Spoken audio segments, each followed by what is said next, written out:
Hello and welcome to a new episode of NileTV Newsroom Live. I'm Raham Morsi, and if you're watching this for the very first time, let me reintroduce you to what the show is about. The show is composed of a number of different segments, and firstly, we're going to be taking a closer look at the world of politics. Next comes business and finance, and we also look at the world of technology and culture, in addition to what's happening in the sports world. But we're going to start off with the episode on a somber note, and it is with regret that we say that our special interviews producer, Dr. Imam Gharib, has unfortunately passed just last night. So from all our team, we send our condolences to his family. But anyway, we're going to take a short break and get on with the rest of the episode.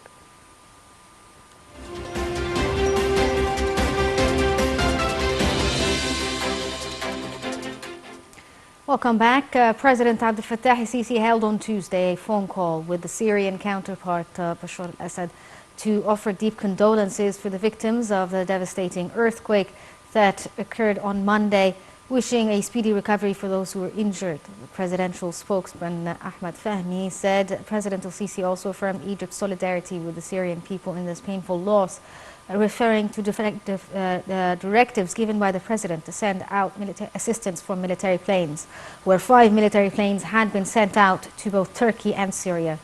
For his side, the Syrian president expressed appreciation to the President al-Sisi and his well-wishers, stressing Syria's pride in the historical and fraternal relations that bind the two nations and their people.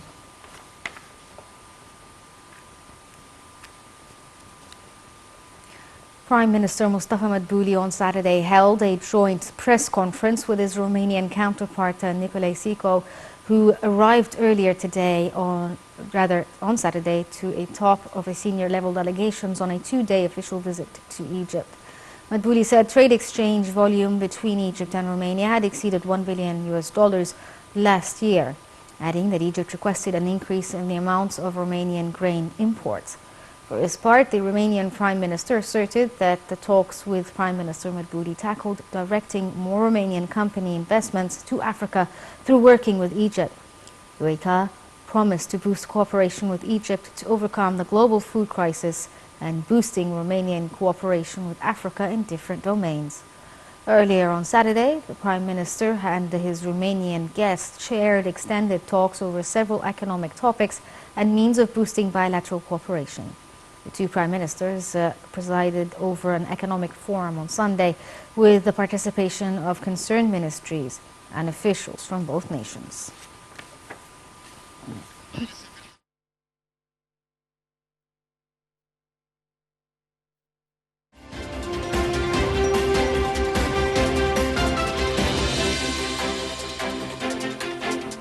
And joining us over the phone is Ambassador Hamdi Saleh, the former Assistant Foreign Minister.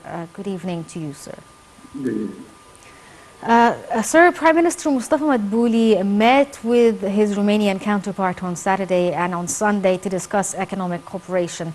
They specifically talked about increasing grain imports, but other than this, could you tell us more about possible joint cooperation between both nations? Well, it has been the policy of Egypt to diversify its contacts, both in the West and the East.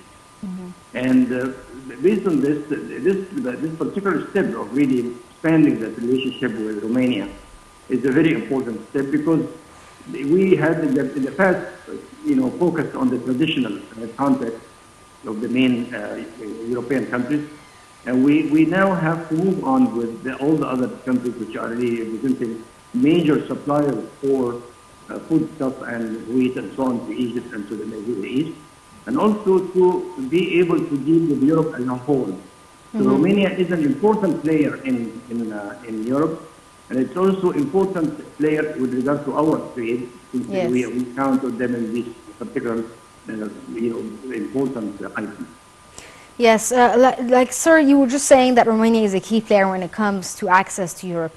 Specifically, there was also a visit from a Croatian party as well here in Egypt, discussing also economic and trade possibilities between both nations. Do you think that this could be a key to having an increase of, I suppose, economic relations and political relations with Eastern Europe? Yes, basically, that's what I was trying to say, that you're diversifying our contacts and establishing a wider front of friends in Europe and in the East and the West is very important. And I think this policy has been paying off. Basically, when we are having now this particular crisis of the Russian-Ukrainian war, you feel that, that when you have a diversified sources and a diversified partners, will be very helpful, not only in terms of political, but also in terms of economic relationship. And in addition, we had a long relationship with Eastern Europe in the past, 1960s and so on. During the Nasser era, we had a very good relations with the Eastern European countries. Now they are in a different way and different style. They are more westernized and more open to markets. And I think this will be very helpful for both countries.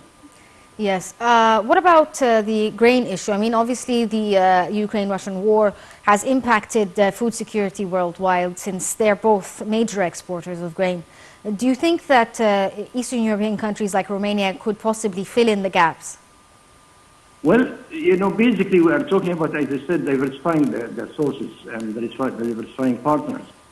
I don't think personally that, we need to fill the gap entirely. What we need is really to have the sources working on all fronts. And I think Romania and Croatia, both of them are very good partners in trade, in agriculture and in, food stuff and so on, but also in terms of technology, the transfer of technology, because as I mentioned, we had in the past relationship with them during the 1960s. Now they have a different level of technology, basically based on what they have done in the last decade or so. And I think based on that, we can really develop good partnerships. So what kind of economic partnerships do you expect to come out of these visits? I mean, you were talking about technology and grains. Are there specific fields that both sides are interested in expanding?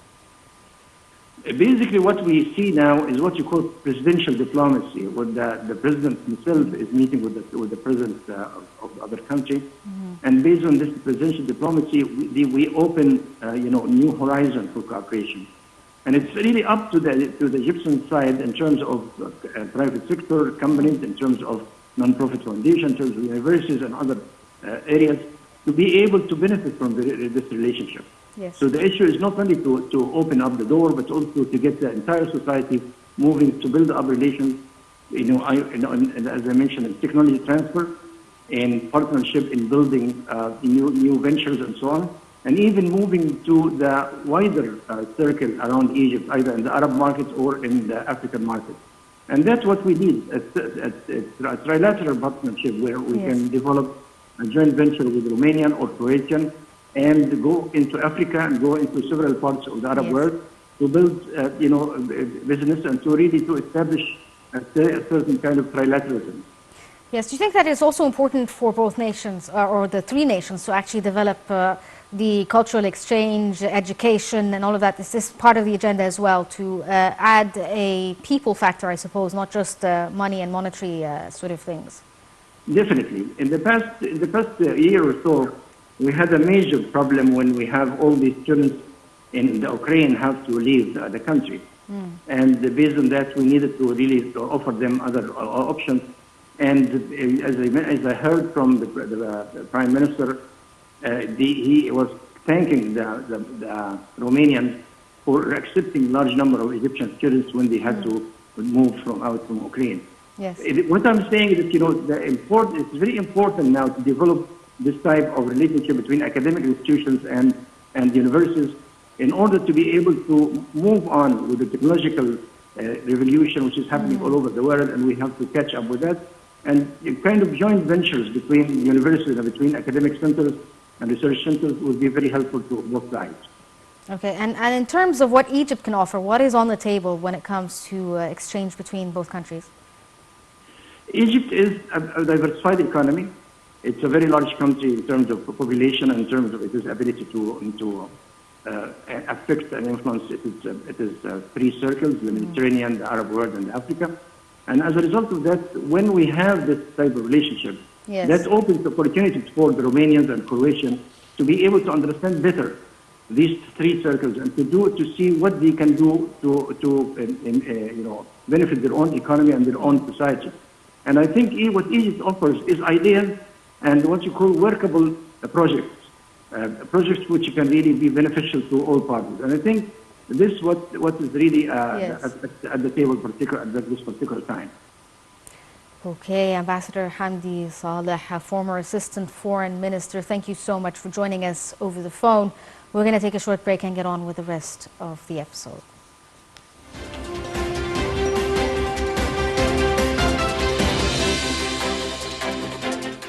Welcome back, and on a more somber note, time is running out to save hundreds of families trapped under the rubble of buildings brought down by Monday's earthquake in Turkey and Syria, where hundreds have been killed and injured. The magnitude 7.8 earthquake had struck early on Monday evening, toppling apartment blocks, wrecking hospitals and leaving thousands of people injured or homeless.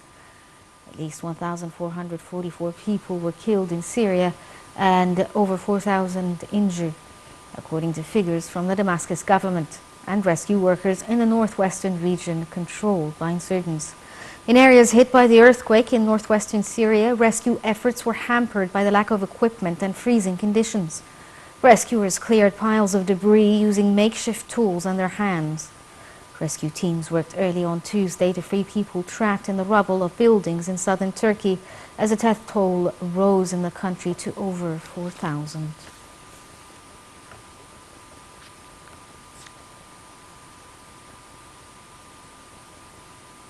Rescuers in Turkey were racing against time to find survivors trapped under mounds of rubble as the death toll kept rising over 4,000 on Tuesday.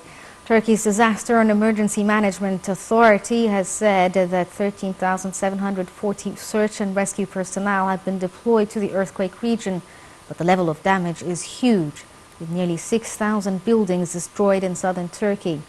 Lacking any sophisticated equipment, rescue teams were aided by uniformed soldiers in Hatay, one of the worst hit. They pulled out several people alive from the rubble after over 30 hours since Monday's devastating earthquake. One woman was seen crying over a deceased relative wrapped in a blanket outside a collapsed building. Hatay, which borders northwest Syria, is the worst hit province in Turkey, with at least 872 people killed.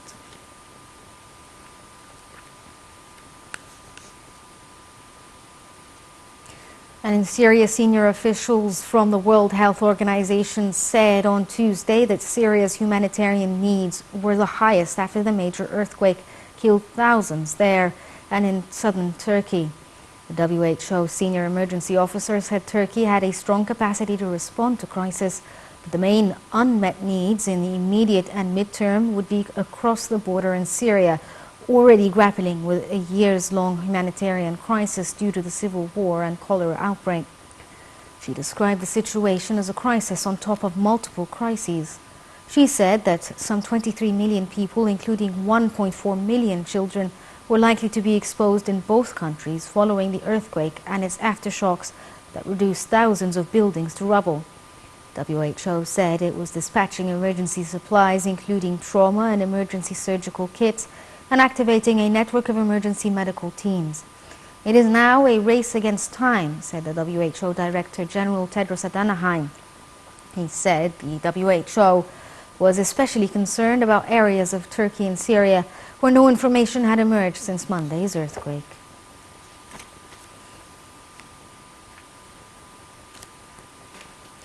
Fears of escalation as Israel accelerates demolitions following a political surge in political violence in January. Israel's National Security Minister Itamar Ben-Gvir said he gave orders to enforce demolition of Palestinian structures. Rights groups say such permits are nearly impossible to obtain, and Palestinians have long said that demolition orders were Israel's efforts to forcibly remove them from the city. Now the accelerated demolitions risk further inflaming high tensions following a month in which at least 35 Palestinians and 7 Israelis were killed. A Jerusalem municipality spokesperson said that demolitions are routinely enforced across the city in accordance with the law and in coordination with police. Israel captured East Jerusalem in 1967 Middle East War and annexed the area in a move not recognized internationally. It deems the whole city its eternal and indivisible capital. Palestinians want East Jerusalem to be their capital of a future state made up of the West Bank and Gaza. The residents of East Jerusalem neighborhoods of Silwan worry their buildings, which houses about 100 people, is next. Uncertainty loomed over the fate of the building and its residents, but a statement issued by the right-wing party Jewish Power, headed by Itamar Ben-Gvir, settled the issue.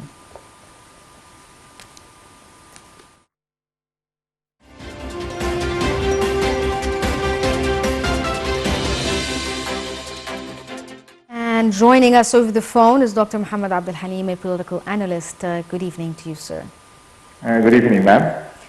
Things are severely escalating in the West Bank, with an increase in the number of demolitions in addition to the escalating violence. Why are tensions so high right now? Is this due to the Israeli government being very far right? And why, despite the international condemnation, have they not backed down? Well, as a matter of fact, there is a Palestinian delegation coming from Gaza Strip did arrive to Cairo, actually to reinitiate and to rediscuss the renovation of the, stopping the escalation with Israel. But the fact remains that I think that with the advent of Benjamin Netanyahu to the, as a right-wing government, actually, to the political scene, that all the acts of sabotage and demolition and massacre deaths did escalate to a greater extent and maximize in number. Because of the source of the history, of the notorious source of history that we quite know of, the dealings and the actions and reactions of Benjamin Netanyahu during the course of his own previous reign in Israel. Despite the fact that, the number of those who have been assassinated on the part of the Palestinian side would come actually and would rise to the martyrdom of about 9 Palestinian, youth out of the Israeli police, coming from the Israeli troops. But I think that Egypt is very much concerned on the political scene and the political arena, the present time situation of the stopping that sort of firing each other, of de-escalating the source of the sabotage and the demolition of the number of those who had been assassinated on both sides. And an official Palestinian source in Rafah, that is the south of Gaza Strip, did announce, that the Palestinian delegation, as a negotiation coming from Gaza Strip, is, progressing towards reaching to a ceasefire, to stopping, the source of the attrition and the sabotage and the actions and the acts of demolition on both sides, and to initiate a sort of ceasefire on both sides. The Palestinian delegation coming out from Gaza Strip to Cairo. Which brings me to the next idea. You were saying that the Palestinian delegation coming in from Gaza are here intending to negotiate calm and restore calm. Do you actually think that these negotiations could be fruitful and there is a possibility of stopping the violence?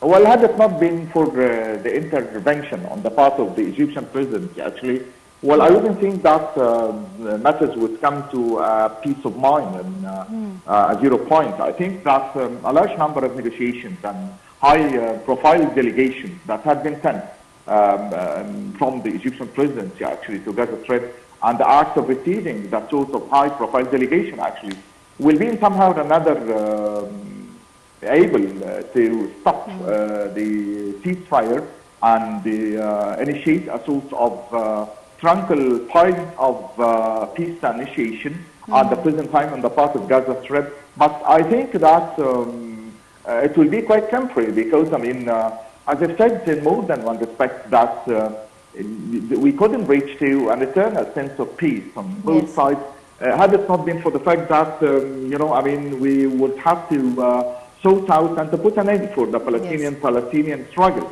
The sort of the house that should be reorganized from within, the sort of abiding by the international law on the part of the Israeli side, and to go to, regulations of the borderline of 1967, the 4th of June, and the problematic situation of the refugee, and in the meantime to try to reach to a consensus of opinion between both sides with the view of reaching to an eternal and perpetual sort of the eternal struggle for the two-state solution, and in the meantime to reach to an agreement and consensus of opinion on both sides for abiding by the international law on both of the Palestinian as much as the Israeli side as well. Yes, but sir, I mean, these negotiations are a common thing. We've seen in the many years since the conflict, negotiations and trying to find a solution for the Palestinian-Israeli issue.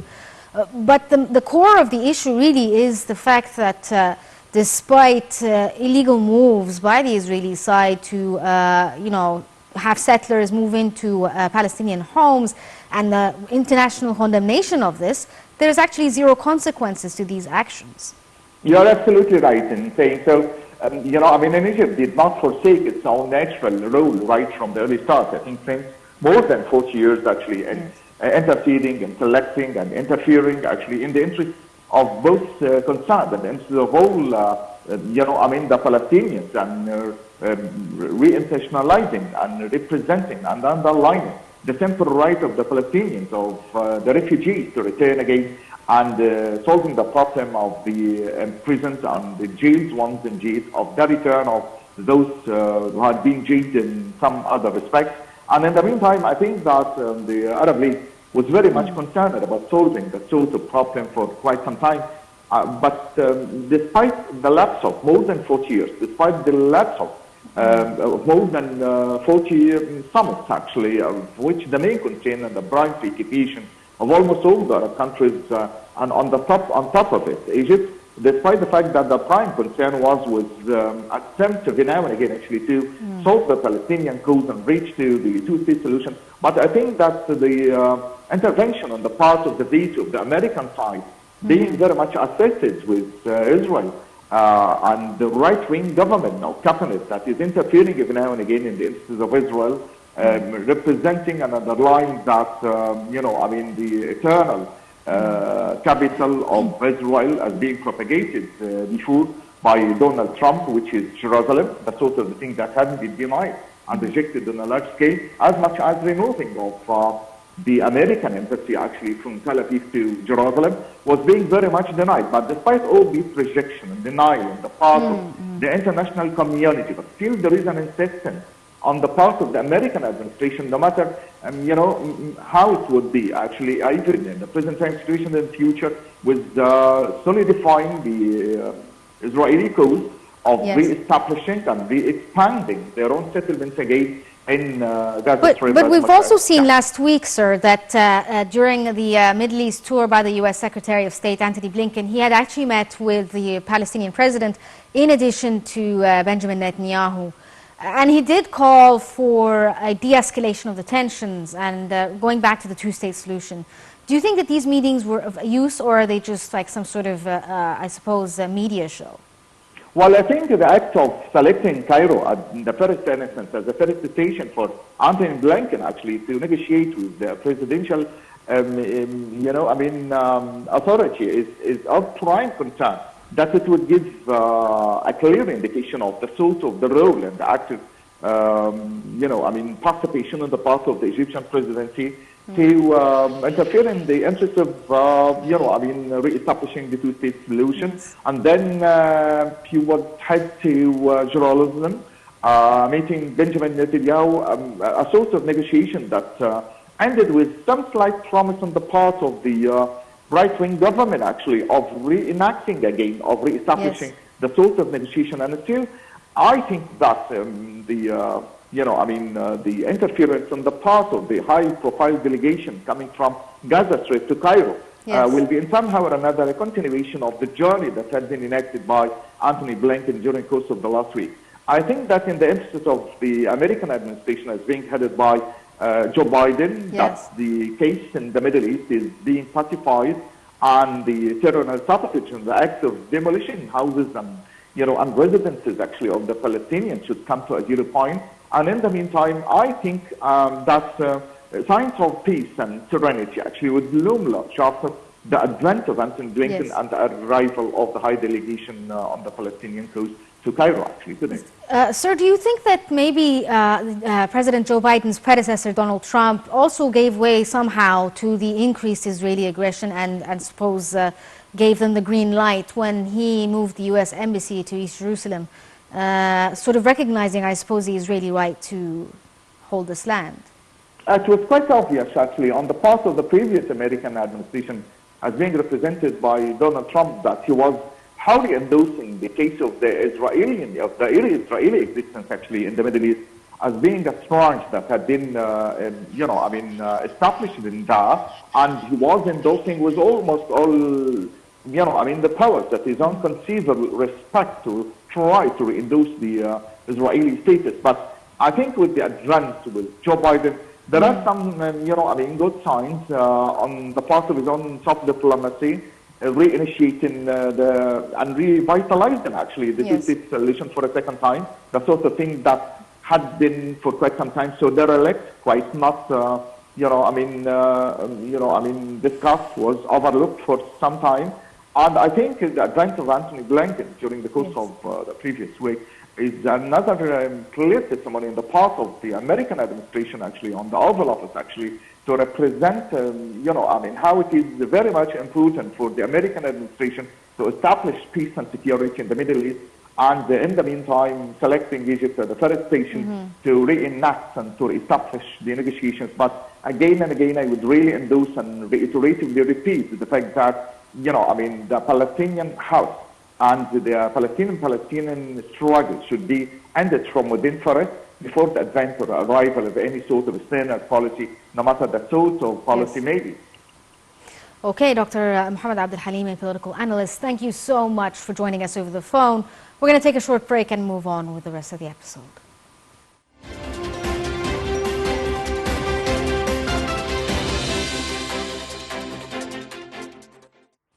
The suspected Chinese spy balloon shot down by a U.S. fighter jet belongs to China and not the United States, a Chinese Foreign Ministry spokesman said on Tuesday. U.S. officials have played down the balloon's impact on national security, but say successful recovery could give the United States insight into China's spying capabilities. Here's the story.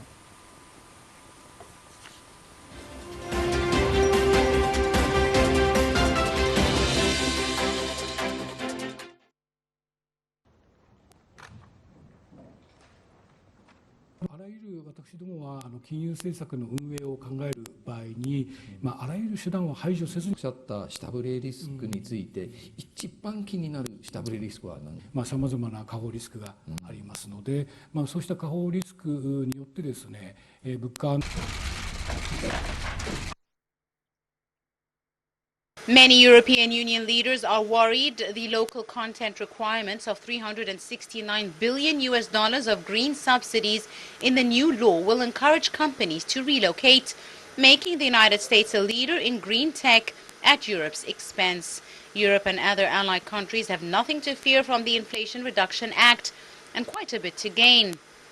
German Chancellor Olaf Scholz called the proposals of EU Commission President Ursula von der Leyen to counter the US Inflation Reduction Act a step in the right direction. While EU countries welcome the EU's commitment to energy transition, they fear the IRA's $369 billion of subsidies. When asked whether China had asked the United States to return the debris from the downed balloon, Chinese Foreign Ministry spokesperson Mao Ning said the balloon was not American, adding that Beijing will continue to defend its legitimate rights and interests. The U.S. Coast Guard on Monday imposed a temporary security zone in waters off South Carolina during the military search for debris from the balloon. White House officials said the balloon's flight over the United States had done nothing to improve already tense relations with China and dismissed Beijing's contention it was for meteorological purposes. Beijing condemned the shooting down of the balloon as an obvious overreaction and urged Washington to show restraint. Both Beijing and Washington will benefit by stabilizing their diplomatic relations and preventing the balloon incident from spiraling out of control. However, the balloon flying over the U.S.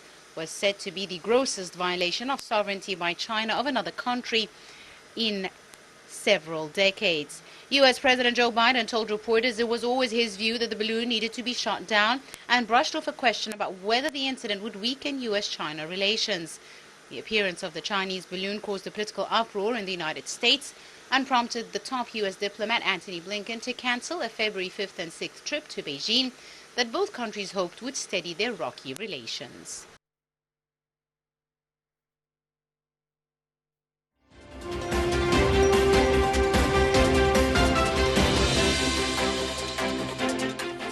Welcome back, and moving on to the world of business and finance. The Japanese government is likely to present its nominees for the next Bank of Japan governor and 2 deputy governors on February 10th. 4 governments and ruling party officials with knowledge of the matter have told the news agency.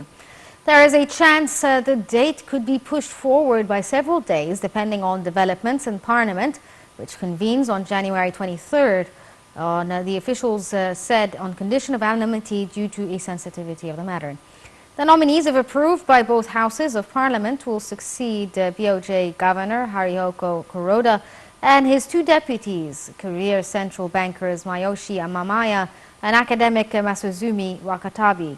Kuroda's second 5-year term ends April 8th, while those of Amamaya and Wakatabi expire March 19th. Prime Minister Fumio Kishida will decide Kuroda's successor from a shortlist usually crafted by financial bureaucrats.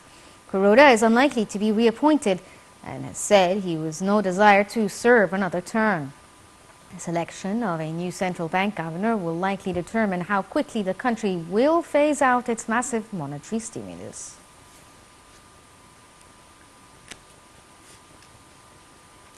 And moving on, Europe and other allies have nothing to fear from the Inflation Reduction Act and its investments in the clean energy and energy security, and could actually benefit from it, according to President Joe Biden's top economic advisor, Brian Deese, on Monday.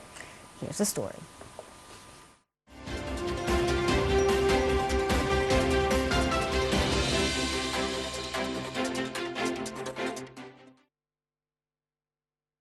Many European Union leaders are worried the local content requirements of $369 billion of green subsidies in the new law will encourage companies to relocate, making the United States a leader in green tech at Europe's expense. Europe and other allied countries have nothing to fear from the Inflation Reduction Act and quite a bit to gain. German Chancellor Olaf Scholz called the proposals of EU Commission President Ursula von der Leyen to counter the US Inflation Reduction Act a step in the right direction. While EU countries welcome the EU's commitment to energy transition, they fear the IRA's $369 billion of subsidies for electric vehicles and other clean technologies could put companies based in Europe at a disadvantage.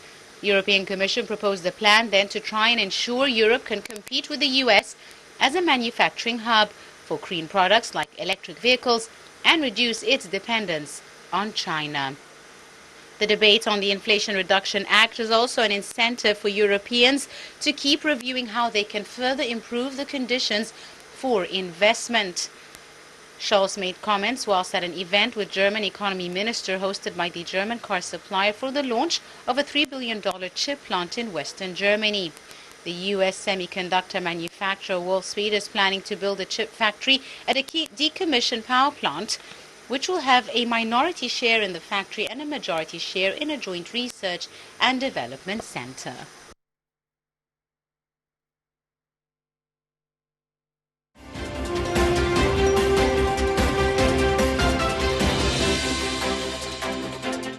And joining us over the phone is Ambassador Gamal Bayoumi, a former Assistant Foreign Minister. Good evening to you, sir. Ambassador Bayoumi, can you hear me? Hello, good evening. Yes, Thank you so much for joining us. thank you. Many EU leaders are worried that the local content requirement of $369 billion for green subsidies in a new law by the USA will encourage companies to relocate from Europe to the US. Is this fear reasonable or real? It is always a practice. Of course, we are following what we call the General Agreement on Tariff and Trade rules, the international rules about trade. Yes. It doesn't permit any country to subsidize its exports or its production. But even so, it's quite well known that Europe is subsidizing its agriculture sector hugely. So you cannot compete with it because it is highly subsidized. United States is what we can call it hidden subsidized to its industries in order to compete with China and mainly with Europe also. So Europeans cannot tolerate this. And of course there is a sort, although they are alliances in the NATO or alliances in general, but there is a hidden war, trade war, every now and then. So we are used to this. But I think transparency is the word here. We need to uncover what's going on. So, because some serious industries are seriously affected in Europe because of the American practices. Yes. Mind you that China also is complaining about it, but China cannot do as much as the Europeans. Europe is the main partner in security, in trade, in economy, in investment. So they are raising their voice now, especially that the whole world is not in good health because of the epidemic of corona, because of the war in Ukraine, and all of them are supposed to help Ukraine with billions of dollars. What a waste. In our corner of the world, we see that they are spending a lot on armament and wars, while there are countries in Africa or Asia who cannot find their meals during the day. So it is a sort of a war between the elephants. I call it like that. Yes. I'm sure Europe will, or the calls right now for Europe is to create counteract or proposals through the European Union. But do you believe they will be effective? And like you were saying, sir, the health of the entire world economy is not great. How is Europe handling what's happening? According to the international trade law and the World Trade Organization system, they have the right, if they feel that there is a sort of escalation from United States against, which is harming the European industries. So they are supposed to retaliate from other side, and of course it can affect, but the two economies, the whole European economy is a little bit less than the American economy. America is a huge market, which is very heavyweight in economy. If I take it from the distribution of the shares at the IMF, United States is 42% of the weight in the International Monetary Fund, while Europe is only 32%. But anyway, it's not as small as we can imagine. They are competing. There is a hidden war, like I called it. But as Egyptian, I don't give great attention to this because it's the war among elephants. We do not share neither opinion of any of them. Okay, Ambassador Gamal Bayoumi, the former Assistant Foreign Minister, thank you so much for joining us. We're going to take a short break and move on with the rest of the episode.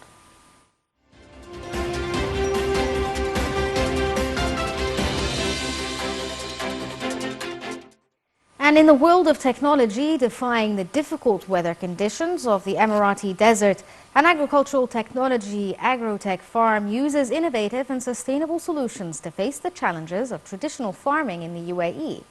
Founded in 2020 in the middle of the Sharjah Desert, Vegetech, a 240,000 square meters large farm, produces year-round crops using a combination of traditional and smart farming methods. Going into one of the farm's facilities, a 9-story vertical farm produces vegetables in controlled and soilless environment. Through the optimization of harvest cycles and space to yield ratio, the indoor facility's leafy vegetables are ready to hit the shelves every 27 days. Growing perfect-looking fruits and vegetables mid-desert requires the study of plants' requirements. Inside the farm's learning and digital laboratory, customs LED lighting and nutrient recipes are underway. using in-house technologies to meet the needs that allow a healthy crop growth. On the other side of the previously desert land, a sustainable hydroponic tent produces crops using less energy, water, and nutrients through recycling methods and water drip irrigation systems.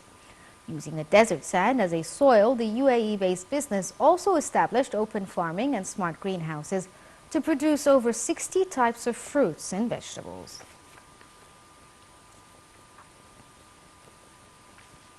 The seemingly futuristic gadgets featured in a Chinese blockbuster, The Wandering Earth 2, may seem straight out of a science fiction movie, but are in fact the real deal in the modern world, with many of those high-tech innovations already being developed by Chinese companies. The film has proven a global hit, with its total worldwide box office takings reaching over $500 million. Many cinema movers have been thrilled by the movie, which features advanced filmmaking techniques and an array of high-tech props being deployed to bring its ambitious action scenes into life. The drama-filled storyline follows the determined efforts of a scientific researcher to devise a way of prolonging human civilization and safeguarding the Earth by transporting mankind's home planet away from a dangerously expanding sun. In the future world of a wandering Earth, machines and artificial intelligence infiltrate almost every part of human life. A startup based in Shenzhen city of South China Guangdong province has delivered the impressive robots and provided technical support for the movie and expertise during production. They proudly showed off one of their robotic devices, which took on a central role in the film, carrying out daily inspection work on the moon base on the Earth of the movie. The company provided 14 types of mobile robots for the film, and they believe that one day these mobile robots might become as widely used as in reality as they are in the movies.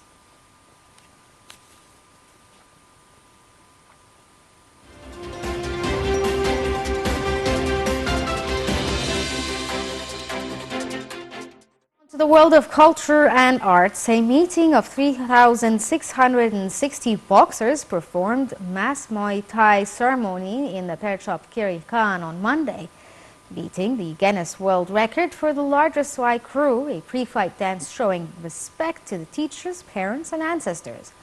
Sombat Banchmak, a professional Thai martial artist who fights under the ring named the Khao Banchmak, led the boxers in the mass performance. The previous record for this title was 250 people, according to Guinness' book. The sport is known as the art of 8 limbs, as boxers are allowed to strike opponents with combinations of legs, knees, elbows, and fists. February 6th is also known as Muay Thai Day in Thailand, held in honor of King Safanet VIII to mark his coronation in 1702.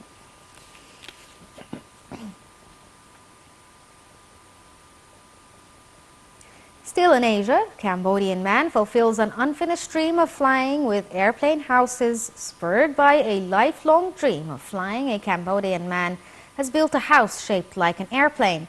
Charkpov, 43, used money saved up from his construction job of 30 years to create a concrete house 20 meters long, 4 meters wide, and about 6 meters high on his land.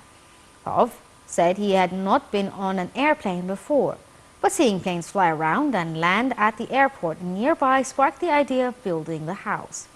The airplane house has 2 bedrooms and 2 bathrooms.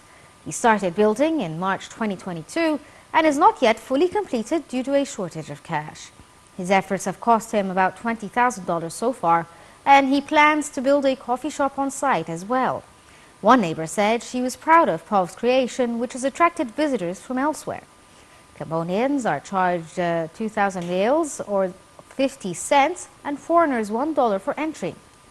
Pov still hopes to be able to fly on a real plane one day in the future.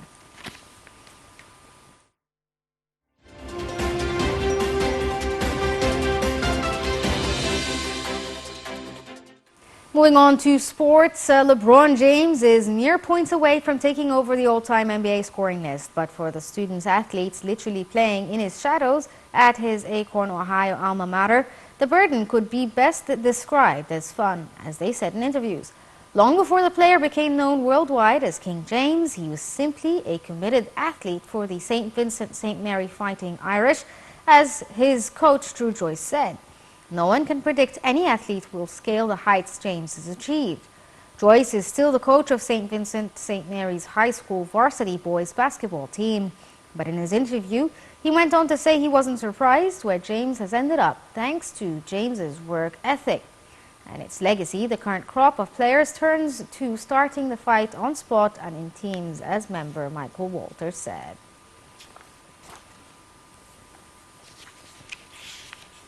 And finally, abuse of Vinicius Jr. is a problem for all Spanish football. Real Madrid coach Carlo Ancelotti said on Tuesday that the abuse that has been directed at his player Vinicius Jr. is a problem for the entire football league, not for the 22-year-old Brazilian. Vinicius received racist abuse from fans in Mallorca on Sunday during an ill-tempered match in which the Brazilian was fouled 10 times, the most for any player in La Liga this season. Vinicius has been subjected to racial abuse by fans on at least 3 different occasions and is the most foul player in Europe's top 7 leagues by a big margin. Supporters in Mallorca could be heard racially insulting the player in a video published on social media on Sunday. Spanish police were also investigating a possible hate crime against the Brazilian after a mannequin wearing his number 20 shirt was hung from a bridge in front of the club's training center ahead of the Madrid derby 2 weeks ago. In September, prosecutors in Madrid decided not to press charges over racist chanting aimed at Vinicius after finding it had lasted a few seconds and had not constituted a crime. This brings us to the end of this edition of NileTV Newsroom Live, but stay tuned for more here on NileTV.